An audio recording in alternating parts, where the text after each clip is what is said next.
여러분은 K방역에 대해 어느 정도 믿음과 신뢰를 가지고 계십니까? 유리숙 국민의힘 의원이 9월 15일 문재인 정부의 이른바 정치방역 의혹을 제기하고 나섰습니다.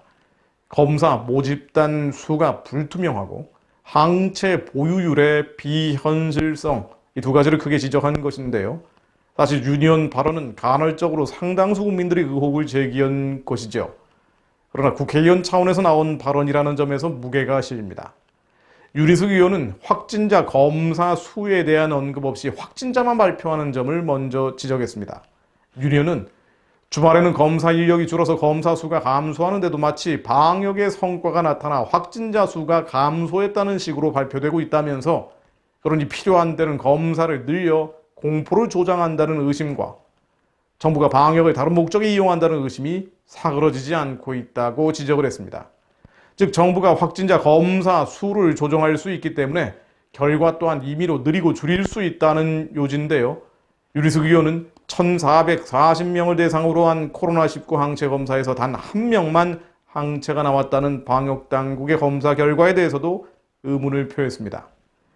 유 의원은 사실상 숨은 감염자는 없다는 조사 결과인데, 이런 조사 결과는 최근 감염 경로를 모르는 확진자 비중이 4분의 1에 이르는 현실과 맞지 않다는 것이라며 분석을 한 것이죠. 또 팬데믹과 싸우면서 정부가 권력을 남용하는 것을 견제하지 못하면 사회 시스템의 전체주의화로 이어질 것이라고 우려하면서 방역 관련 정보의 투명화를 강조했습니다. 투명하게 정보를 공개해야 된다는 것이죠. 유 의원이 강조한 것은 팩트로도 사실로도 입증되는 내용입니다. 정치적인 기준에 따라서 정부가 원하는 지역, 원하는 대상, 원하는 장소에서 집중적으로 조사한다면 전체 통계도 달라질 수밖에 없다는 것이죠. 한국교회 전체를 코로나 진앙인 것처럼 임식해낸 지금의 사회 분위기 역시 마찬가지입니다.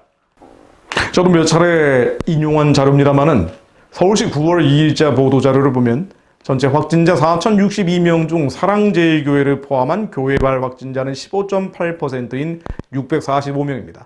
또 광화문 집회 관련이 2%입니다.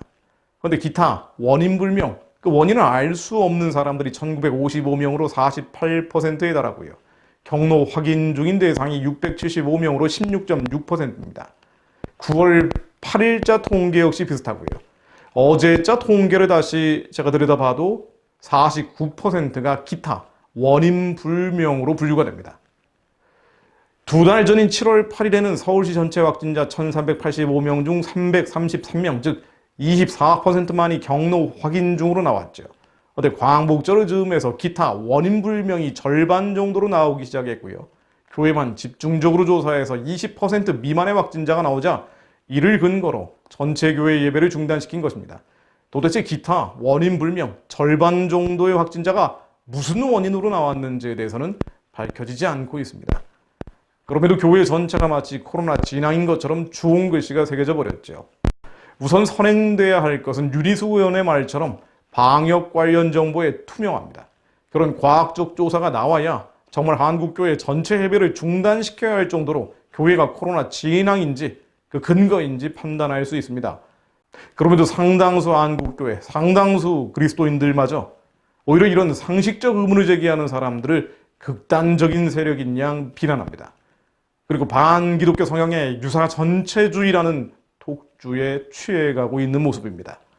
한상진 서울대 명예교수의 말처럼 국가의 명령 통제 체제에 시민들이 순치되고 코로나가 끝난 뒤에도 새로운 독재가 출현할 가능성이 높은 것이 지금 대한민국이죠. 코로나라는 역대 어느 정권도 누리지 못한 유리한 통치 수단을 가지고 있고 공포심을 불어넣으면서 전체주의와 비슷한 형태로 변해가는 것입니다. 교회와 목회자들의 환호 속에서 말입니다. 대한민국은 지금 알곡과 가라지가 갈라지고 있는 시대입니다. 일제시대에 그랬던 것처럼 어두운 터널이 시작된 것인지도 모르죠. 그러나 또 한편 우리가 생각할 수 있는 것은 이 어두운 터널을 거치며 이겨낸 교회들, 본질로 돌아간 그리스도인들은 더욱 단단해질 것이라는 사실입니다. 쓰레기 같은 인본주의, 다원주의, 자유주의, 율법주의, 껍데기 신앙, 죽은 믿음은 제거되는 과정이죠. 지금 이 상황은 마지막 때 한국교회에 주신 하나님의 유업을 받을 수 있도록 하나님이 준비시키는 과정일 수 있습니다. 하나님이 한국 교회를 새롭게 하시는 이 과정에 우리 자신이 시험에 들지 않도록 우리가 속한 교회가 승리할 수 있도록 믿음을 굳건히 해야 할 때입니다. 요한계시록 14장 11, 12절 말씀입니다. 그 고난의 연기가 세세토록 올라가리로다. 짐승과 그의 우상에게 경배하고 그 이름의 표를 받는 자는 누구든지 밤낮 쉼을 얻지 못하리라 하더라. 성도들의 인내가 여기 있나니 저희는 하나님의 계명과 예수 믿음을 지키는 자니라. 하나님, 마지막 때 고난의 연기가 세세토록 올라갈 것이라고 주님이 말씀하셨는데 이제 그 연기가 보이고 있습니다.